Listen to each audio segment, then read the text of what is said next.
Assalamualaikum teman-teman Abu Daniel.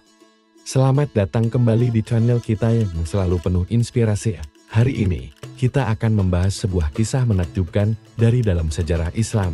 Tapi sebelum kita mulai, jangan lupa tekan tombol subscribe, like, dan loncengnya ya, agar tidak ketinggalan update kisah-kisah Islami lainnya.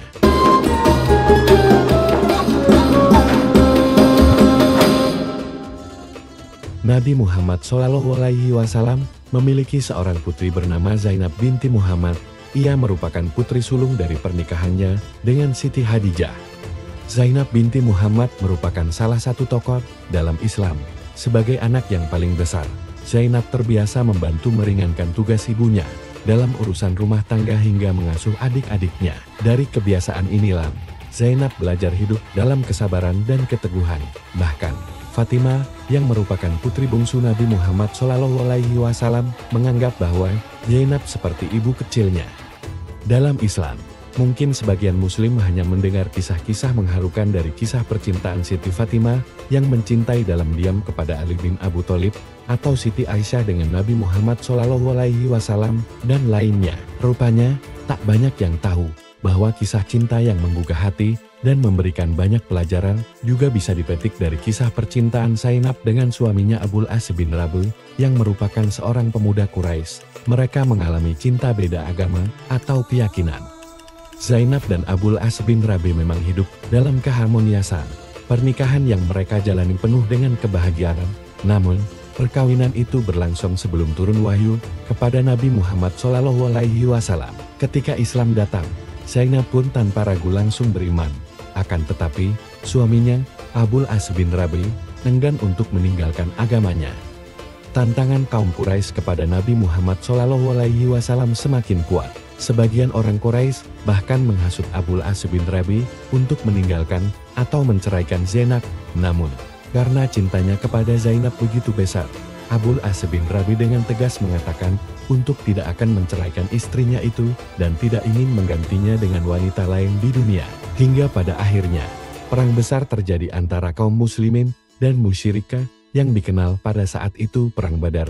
Suami Zainab, Abul As bin Rabi, tentu berada di barisan kaum musyrikin. Beruntungnya, Perang Badar tersebut dimenangi oleh kaum muslim. Zainab pun merasa senang akan kemenangan itu, tapi bagaimana dengan nasib suaminya? Abul As bin Rabi dikabarkan telah menjadi tawanan kaum muslim. Untuk membebaskan Abul As bin Rabi, kaum muslimin meminta tebusan yang sangat mahal. Keluarga Abul As bin Rabi yang kaya raya ingin menebusnya. Tetapi Zainab ingin ia yang membayar tebusan itu untuk suaminya. Lalu, diutuslah Amr bin Robi, saudara laki-laki Abul As bin Rabi, ke Istri, kota di mana Abul As bin Rabi ditawan. Sesampai di sana, ia menemui Rasulullah SAW dan memberikan suntai kalung. Amr bin Robi berkata, Zainab mengutusku untuk mengirimkan ini sebagai tebusan untuk suaminya. Melihat kalung yang sangat beliau kenal, Rasulullah SAW merasa tersentuh hatinya dan beliau berkata, maukah kalian membebaskan Abul As bin Rabi untuknya, yaitu Zainab, dan mengembalikan tebusannya? Akhirnya, para sahabat menyetujui. Rasulullah SAW membebaskan Abul As bin Rabi dengan syarat harus melepaskan Zainab dan mengembalikannya kepada beliau. Abul As bin Rabi pun menyetujui persyaratan tersebut. Ketika mengunjungi Zainab, Abul As bin Rabi mengatakan apa yang menjadi kesepakatan antara dirinya dengan Nabi Muhammad SAW. Mendengar berita tersebut, Zainab sedih dan merasa berat untuk berpisah dengan suaminya. Tetapi perintah Allah Subhanahu wa Ta'ala dan Rasul-Nya harus didahulukan dari segalanya, termasuk harus mengorbankan cinta dan perasaan. Zainab dan Abul As bin Rabi akhirnya berpisah. Namun, Zainab tetap berharap semoga Allah dapat mempertemukan mereka kembali. Setelah berpisah cukup lama, Zainab dan Abul As bin Rabi akhirnya bertemu kembali. Tak lama dari pertemuan tersebut, ketika Abul As bin Rabi dan sudah memberikan harta-harta yang diamanahkan kepadanya kepada pemiliknya, Abul As bin Rabi berkata, jika aku telah mengembalikan hak kalian, maka sekarang aku bersaksi bahwa tiada ilah yang berhak diibadahi selain Allah, dan Muhammad adalah utusan Allah. Demi Allah, tidak ada yang menghalangiku untuk masuk Islam sewaktu bersama Muhammad di Madinah kecuali aku takut kalian mengira bahwa aku ingin memakan harta kalian. Tetapi setelah aku mengembalikan harta itu kepada kalian, dan sekarang aku telah melepaskan tanggunganku, maka aku masuk Islam. Setelah itu, ia kembali dan berkumpul kembali dengan Zainab. Di sana, ia disambut dengan gembira oleh kaum muslimin. Kemudian, Rasulullah Shallallahu Alaihi Wasallam pun mengembalikan Zainab kepadanya, dan mereka berkumpul dan bersatu kembali dalam kebahagiaan yang justru lebih baik dari sebelumnya. Sebab kali ini mereka dikumpulkan dalam agama tauhid. Hanya saja, kebahagiaan itu tidak berlangsung lama. Genap setahun Zainab dan Abul As bin Rabi kembali bersama. Wanita penyabar dan tegar itu kembali menghadap sang Halim. Zainab wafat di usia yang relatif muda, yaitu 30 tahun. Meski begitu, dewasanya sikap dan ketabahannya patut diteladani. Kepergian Zainab meninggalkan Abul As bin Rabi seorang diri.